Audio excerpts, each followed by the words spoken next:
From LPM, Louisville Public Media.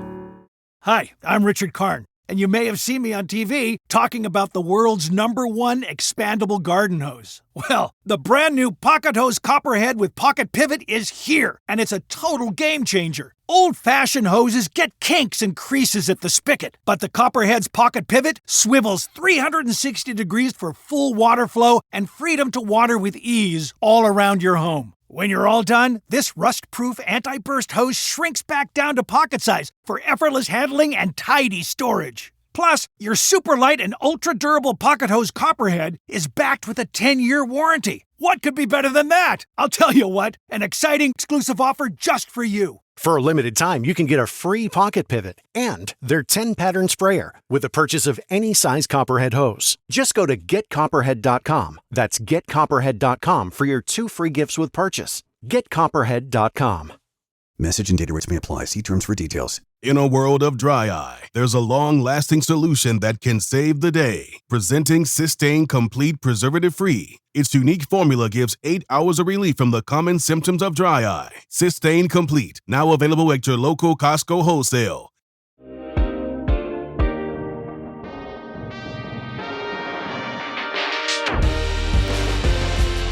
Welcome to On Track. I'm Aisha Jaffer. It's one of the biggest issues we hear about during election season and tends to become a stand-in for the overall well-being of our country, the economy.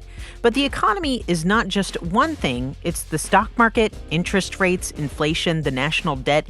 And if your eyes just glazed over a little, today's conversation is for you. Today, we're demystifying the economy and breaking down all the basics with an expert. Jason Bailey is the founder and executive director of the Kentucky Center for Economic Policy. He's a researcher, public speaker, and advocate focused on fiscal and economic issues in Kentucky.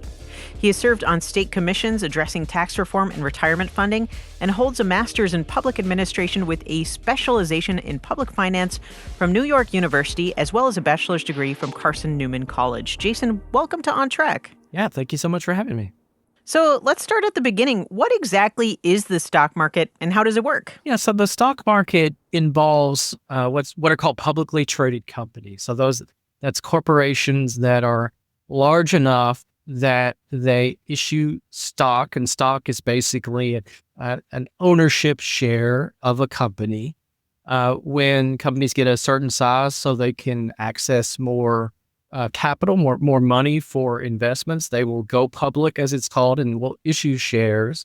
They're then purchased by wealthy investors or pension funds or large investment funds that then own those shares, and they're worth a certain amount of money. And the amount of money they're worth depends on a lot of things, but it's primarily a bet on the future profitability of that company. Because once you own that share, that stock, you have the right to what are called dividends, which are just a share of the profits that a company makes will come to you in the form of income, cash. And then you also can make money or lose money by selling that stock. So if it's worth a certain amount, $30 a share, and it goes up to $50 a share. If you sell it, you've made $20. So it is essentially a way in which, in our market capitalist economy,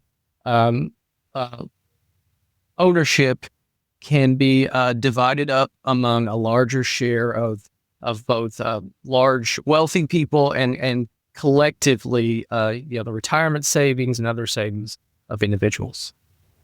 Is it also, you're talking about large investors, retirement, but it's also individuals, right, who can participate in the stock market? Individuals can. Obviously, it's really skewed who has the extra resources to do that, right? I mean, you're talking about a very small percentage of the people who individually own a huge share of the stocks. But there are people who play in it a little bit or have some extra resources they will put into purchasing, an index fund, or which is just like a collection of different stocks or that sort of thing. So, yeah, I mean, if you want to retire nowadays in the United States, most people have what are called defined contribution plans.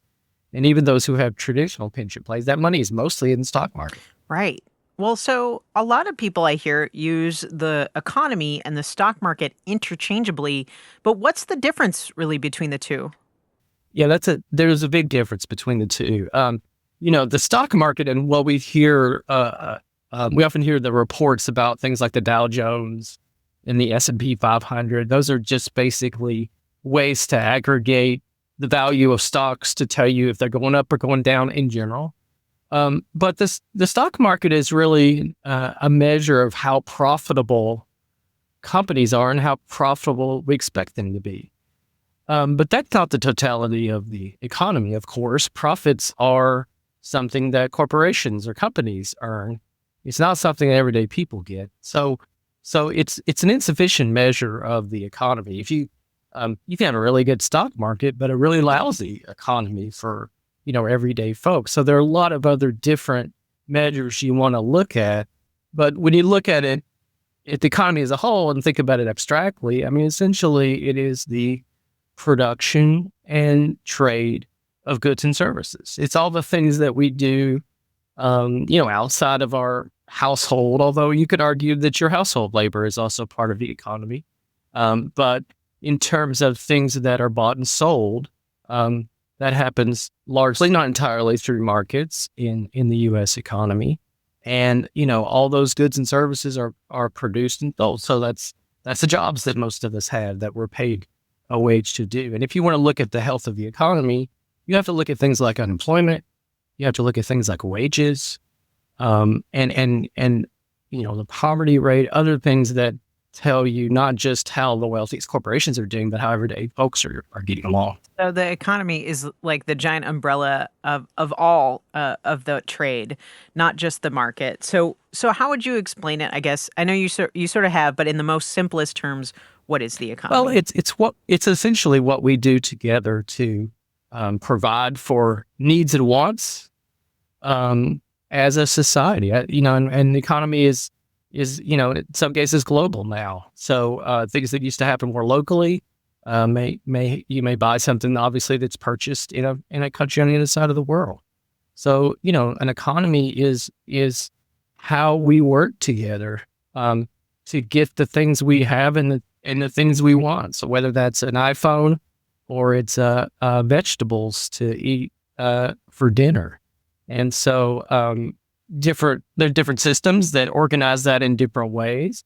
We mostly have a market economy, but we also have public services, which are paid for through taxes that provide some of the things that we want and need, like schools, like libraries, like roads. The U.S. Mail is not a private business; it's a public company, right? So we have a mixed economy in a lot of ways. But the economy is the work we do together, and how it contributes to our well-being. So what are the biggest forces? You've touched on some of this. The biggest forces and decisions that really shape the economy for us. Yeah, I mean there are a lot, but government rules and government policies and government spending really does underlie the economy as a whole. Even though we're a capitalist economy here in the United States, we're mostly a market economy. There is no such thing as a free market. That all businesses act within the playing field that's laid out by government. So the decisions that are made in Washington, that are made in Frankfurt, even on the local level, are really important, and that includes things like how much the government spends and how much it taxes and how it taxes. That's what's sometimes called fiscal policy. So that determines taxes take money out of the economy, spending puts the money back into the economy, but for what and how much? So that's a big indicator. There's also often a deficit, and we run a deficit economy these days. So how much we spend more than we bring in taxes, and that plays a role. Then you have kind of fiscal policy, taxes and spending, and then the other big policy anchor is the monetary system, which gets even more obscure. But essentially, we have a central bank called the Federal Reserve that determines, in essence, the terms on which money is is traded, how much money there is in the economy, what interest rates are out there. So when you need to borrow, whether you're an individual or business, what are you going to have to pay in terms of interest rates? And they and Congress, who manages the fiscal policy, essentially decide through that what the condition of the economy is, in combination with what private actors do. So that through the totality of those decisions, that helps determine how many people are employed, what their wages are, how much inflation is at any point in time, and any of the other indicators that go into understanding the state of the economy. I want to get into the Fed a little later on, but before we get there, I'm still at the beginning. I'm curious what the relationship is between the stock market and the economy. Yeah, when the stock market is going up, that means that investors have confidence in the future of the economy. Essentially, a stock price is a bet on the future of the profitability of a company. And so in its totality, you're looking at it going up. That means that the investment world believes that the economy is going to get stronger. It's sometimes thought that the stock market puts money into businesses. That's not necessarily true.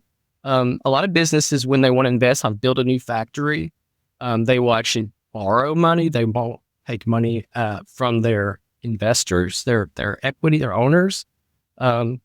It's more of a bet on against other investors about how good a company is going to do. So it's related.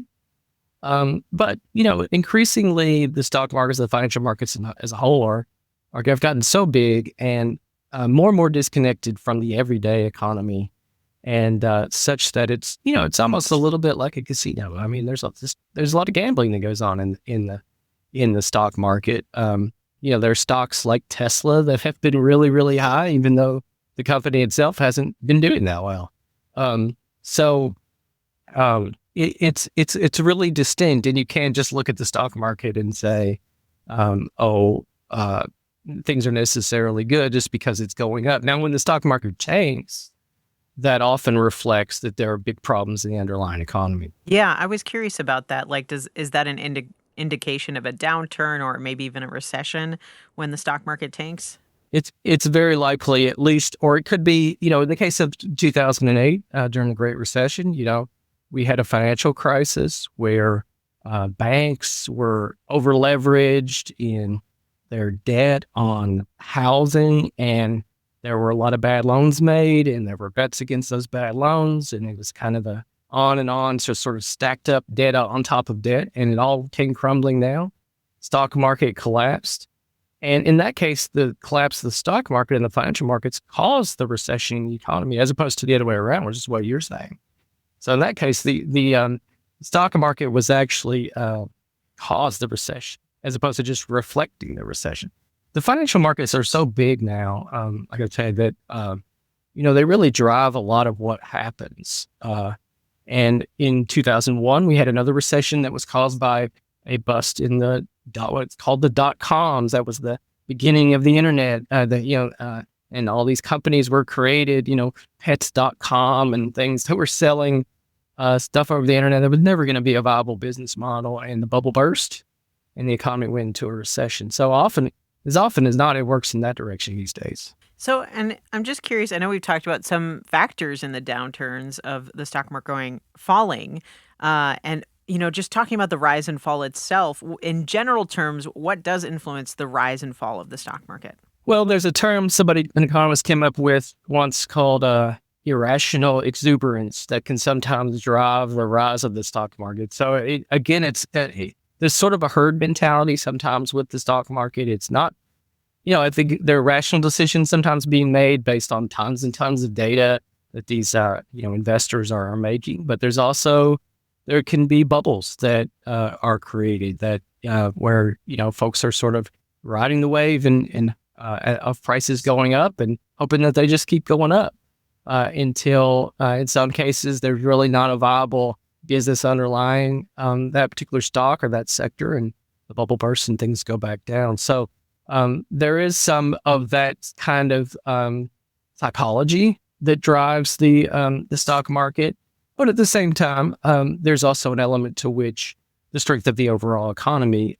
So the extent to which, we have innovation in the economy. We have new sectors that are developed that are generating new goods and services, or figuring out ways to do things more productively than they've been done in the past. That can increase corporate profits, and when those profits go up, it can increase the stock market. So the underlying economy could also be getting healthier, and that can help make the stock market rise. But the converse is also true there. Where if we're not getting more productive, if we've reached the limits of productivity increases, if new technology is not being developed as rapidly as it once did, then you will also see the stock market and other indicators of economic well-being not going up like you'd like to do. Yeah, so it's a reflection of what's happening in the world, whether it's innovation, also history. It sounds like many different factors that go into the rise and fall of the stock market. So I kind of want to return back to what you were talking about with the Fed. And if you could say again what the Fed's role is. And I know interest rates is the thing that we talk about most with the Fed. How do they decide what those interest rates should be? Yeah, so the Fed, was created over 100 years ago. And before we had the Fed, we had enormous booms and busts in the financial market and in the monetary system in general. We had bank runs that would, where a bank would, not run out of the deposits it needed to cover the money it needed to cover deposits, and would close and cause all these panics. So the Fed was created to sort of create stability within the financial system. And it has really two mandates by law. One is to try to maintain full employment, which means that everybody who wants a job can find a job.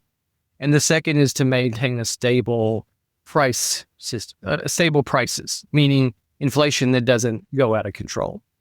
And so those are really the two indicators and the two mandates that the Fed is looking at when they meet and they decide about interest rates. So if they meet and they decide that inflation is rising too much and they're worried about it accelerating, they will raise interest rates to try to slow down the economy. That slows down the economy because it becomes more expensive to borrow. Maybe you're less likely to take out a mortgage to build a house, or a business is less likely to open a new branch plant because the interest rates are up. So it slows the economy, maybe bringing prices back down. On the flip side, if inflation is stabilized and unemployment is too high or unemployment is rising, you will see the Fed do the exact opposite. They'll cut interest rates because what they want to do is stimulate additional economic activity. There's room for them to do that without causing inflation and put people back to work. So that the mandates are often sometimes conflicting, and that creates an uncertainty about what the Fed does with interest rates. Thank you, Jason. We'll be back with more in a moment. You're on track with Louisville Public Media. Hi, I'm Richard Karn, and you may have seen me on TV talking about the world's #1 expandable garden hose. Well, the brand new Pocket Hose Copperhead with Pocket Pivot is here, and it's a total game changer. Old-fashioned hoses get kinks and creases at the spigot, but the Copperhead's Pocket Pivot swivels 360 degrees for full water flow and freedom to water with ease all around your home. When you're all done, this rust-proof anti-burst hose shrinks back down to pocket size for effortless handling and tidy storage. Plus, your super light and ultra-durable Pocket Hose Copperhead is backed with a 10-year warranty. What could be better than that? I'll tell you what, an exciting exclusive offer just for you. For a limited time, you can get a free pocket pivot and their 10-pattern sprayer with the purchase of any size Copperhead hose. Just go to getcopperhead.com. That's getcopperhead.com for your 2 free gifts with purchase. Getcopperhead.com. Message and data rates may apply. See terms for details. Why does the United States pay higher drug prices than other countries? Because America's the only country in the world where 340B hospitals mark up drug prices and PBM middlemen charge billions in hidden fees. Meanwhile, Americans subsidize the research and development for new cures. Other countries benefit, but don't pay their fair share. Crack down on the middlemen. End the free riding. Lower drug prices. Go to balancethescales.org to learn more. Paid for by Pharma. Welcome back to On Track. I'm Aisha Jaffer. We're breaking down the basics with a Stock Market 101 conversation with Jason Bailey, the founder and executive director of the Kentucky Center for Economic Policy. Now, Jason, lately I've heard the market described as volatile or unpredictable. Is the market really that unstable right now? And if so, what is causing this? Well, there's a lot of volatility in the stock market right now and in the economy in general. And, I think it's really driven by policy and uncertainty about policy. So you have a lot of things happening since the Trump administration started that, like imposing tariffs on other countries, also imposing them and then rolling them back a few days later, sort of some back and forth on that. There's also huge legislation around the budget, programs like Medicaid and SNAP that affect millions and millions of Americans. Those have economic implications when there's potentially less money going into healthcare or going into food.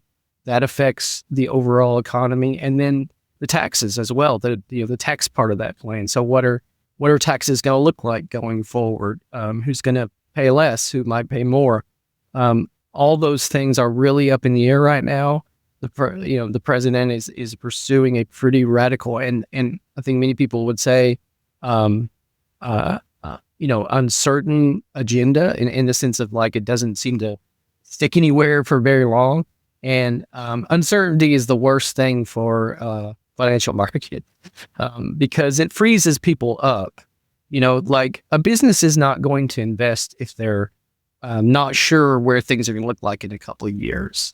And so it's that uncertainty as much as the policies themselves that is causing volatility. And it's also causing consumers to hold back. They question whether they should make that big purchase, buy that new car, buy that, new piece of furniture, because they don't know where things are going to go. And when everybody holds back their spending and their investing, it can slow the economy down and create that volatility and fear. So is that effectively what we're seeing then? The markets are sort of volatile. They're going up, they're going down. People are sort of hesitant. And so it's slowing economics down. So I'm wondering, like thinking about all those pieces, how do they actually show up in the lives of everyday people, especially here in Kentucky?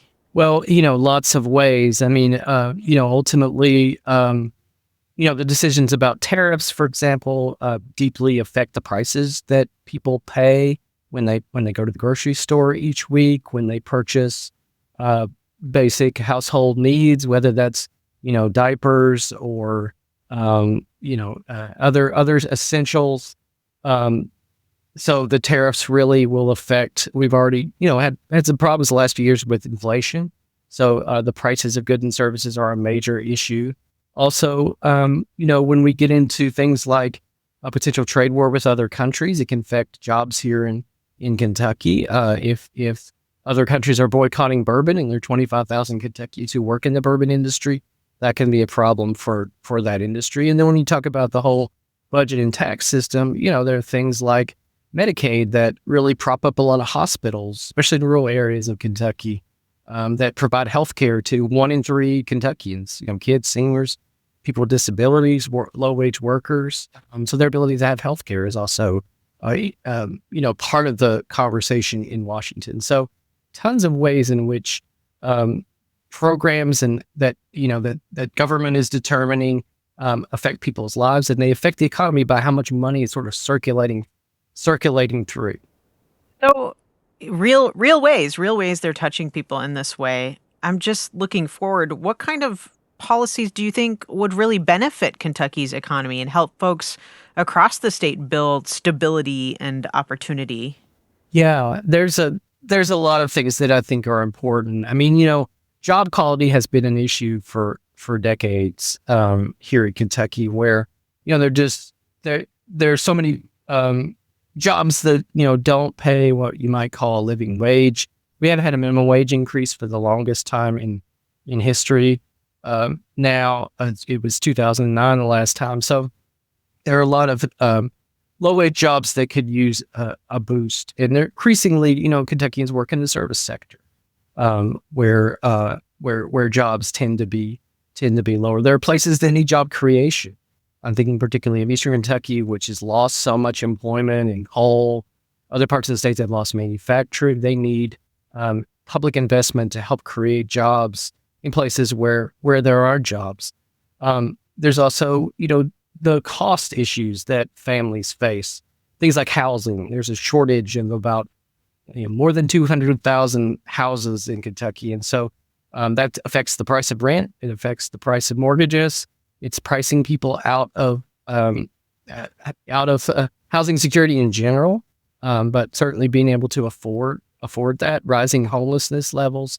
So things like housing, healthcare, childcare, the price of college, a lot of the things that people buy have become more expensive, and the wages that they receive through their work have not kept up. So that pinch is probably, in my mind, the biggest issue, just facing the economic well-being of the majority of Kentucky families. So I know we are touching on this piece by piece, but just to make it clear, for those who aren't investors in the stock market, how do market shifts affect their daily lives? Yeah, in terms of the stock market, I mean, I think for everyday folks who aren't investors, the biggest way in which their resources would be in the stock market would be through a retirement account, largely. So I will say, most Kentuckians don't have very much at all in a retirement account, not nearly as much as what they might need. So even those who do don't tend to have much. But, obviously, there's those tend to be heavily invested in the stock market. And so the extent to which the market is doing well over time will determine how much you have at the end of the day when it's time to draw that down. So that's probably the biggest way in which most people interact with the stock market. There are some people who have, student loan student savings accounts for their kids' college that's invested in the stock market or other things, but those are pretty small in Kentucky compared to what people are putting in for retirement. So, that's really the main thing. But again, the other issue is that if we have a financial crisis like we had in 2008, that affects the economy as a whole. So it doesn't just affect the prices on the stock market or the value of your retirement portfolio. It affects whether you have a job or at all. And we lost a lot of jobs in 2008, and it took a very long time until we recovered what we had lost. How long did it take? Just curious. Most of a decade. And, that was an issue where, the economy really needed a very strong stimulus, and we didn't really get one. We got a stimulus, but it wasn't big enough. And so we kind of crawled along, and the pieces eventually come back together. But it was essentially about the time that the first Trump administration came into office that we had more or less recovered the ground that we lost. But you're talking 8 years. Well, before I let you go, what resources does the Kentucky Center for Economic Policy offer to help people understand and engage with the economy? Yeah. So, we have a website, kypolicy.org, and we produce research all the time about big policy issues. For example, the debates going on in Washington about tariffs or about the budget, or in Frankfurt about the tax system, or the rules underlying work and jobs and healthcare and things of that nature. So folks can visit there. They can sign up for our email list and follow us on social media. Jason, thank you so much for being here on Track. Great. Thank you for having me. Jason Bailey is the founder and executive director of the Kentucky Center for Economic Policy. He's a researcher, public speaker, and advocate focused on fiscal and economic issues in Kentucky. On Track is a production of Louisville Public Media. The On Track production team includes Michelle Tyreen Johnson, Alex Biscardi, and Laura Ellis. Our music is by Kojin Toshiro. If you're just tuning in and you want to hear the full show, you can find it now at LouisvilleOnTrack.org or in your favorite podcast app.